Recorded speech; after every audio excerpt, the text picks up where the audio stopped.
कि committed to the profession.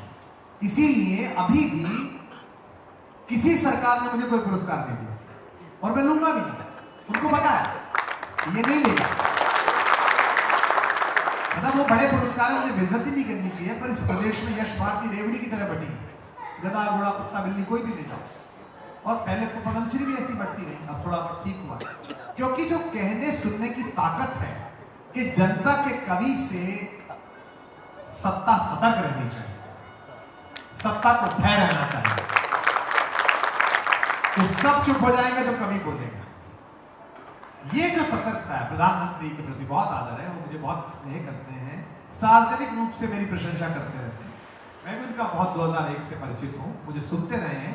लेकिन अगर कश्मीर में उन्होंने एक दूसरे दल के साथ सरकार बनाई और दो ध्वज के बीच में वो बैठे, जिन्होंने कभी कसम खाई थी एक ध्वज एक विधान एक संविधान, तो हम पहले आदमी थे जो बोले ये क्या कर रहे हो, हम पर बहुत प्रेशर आया, अरे क्या कर रहे हो, क्या कर रहे हो। हमने कहा हम तो बोलेंगे।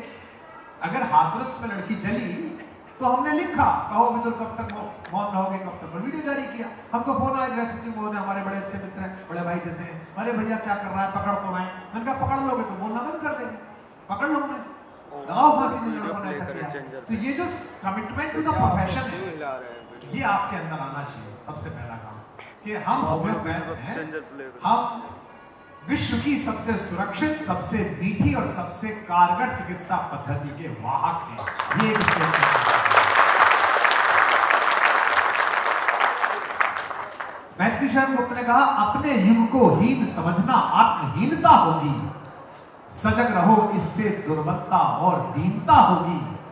जिस युग में हम हुए वही तो अपने लिए बड़ा है, आह हमारे आगे कितना कर्म क्षेत्र पड़ा है। तो हमसे लोग पूछते हैं कि अब क्या, अब तो कर लिया है, चार्टर से जाने लगे, हेलीकॉप्टर से जाने लगे, सब कुछ ठीक हो गया, और क्या चाहिए। भूटान वाले भी गा रहे हैं, नेपाल वाले भी गा रहे हैं, तंजानिया वाले भी गा रहे हैं, वीडियो आपने देखी होगी, कोई दीवाना कर, और क्या चाहिए।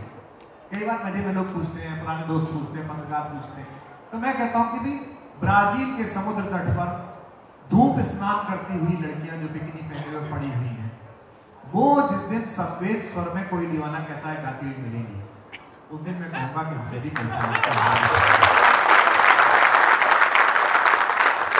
एक ने कहा कि ब्राजील की लड़कियां क्यों गाएंगी आपकी कविता, अरे मैंने कहा ब्राजील का ऊ लाला तुमने तो गाया था जब किंगफिशर वाला लेके आया था, ऊ लाला तो तुम्हारी समझ में आया था, नहीं आया, पर तुमने गाया नहीं गाया।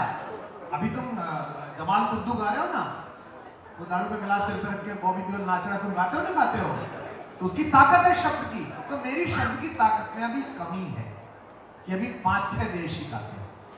भारतीय होने के नाते जब तक मुझे 250 देश लगाए तब तक मैं किस बात का।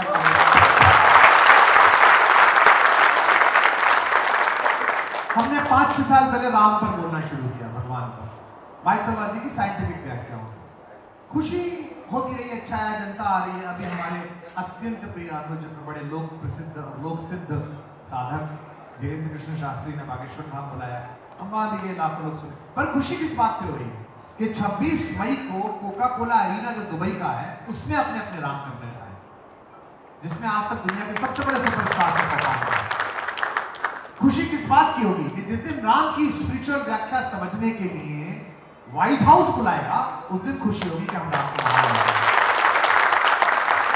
बाकी आप यही आश्रम बना लो, कल को भगवा पहन लो और फिर प्रतीक्षा करते रहो कि विधायक कब आएगा, सांसद कब आएगा, गुरुजी कहने, मुख्यमंत्री कब नमस्ते करेंगे। इसके क्या करना है, तो आते जाते किराएदार लोग हैं, 5 साल 10 साल 15 साल। तो तुम तो स्थायी आदमी हो यार, तुम्हारा विषय तो स्थायी आदमी है। तुम तो तुलसी से लेके वाल्मीकि से लेके यहाँ तक उस परंपरा में आए, you have to be proud for that. तो डियर होम्योपैथ्स, आप सब मुझसे, मैं देख रहा हूँ सीनियर लोग भी हैं जिन्होंने पूरी जिंदगी दी है, और मैं तो एक सामान्य व्यक्ति हूँ। सबसे पहले जितने भी नए लोग बैठे, मेरे छोटे भाई बहन जो डॉक्टर्स बैठे, आपको सबसे पहले तो इस पर स्वयं स्वाभिमान करना पड़ेगा कि मैं बढ़िया पैथ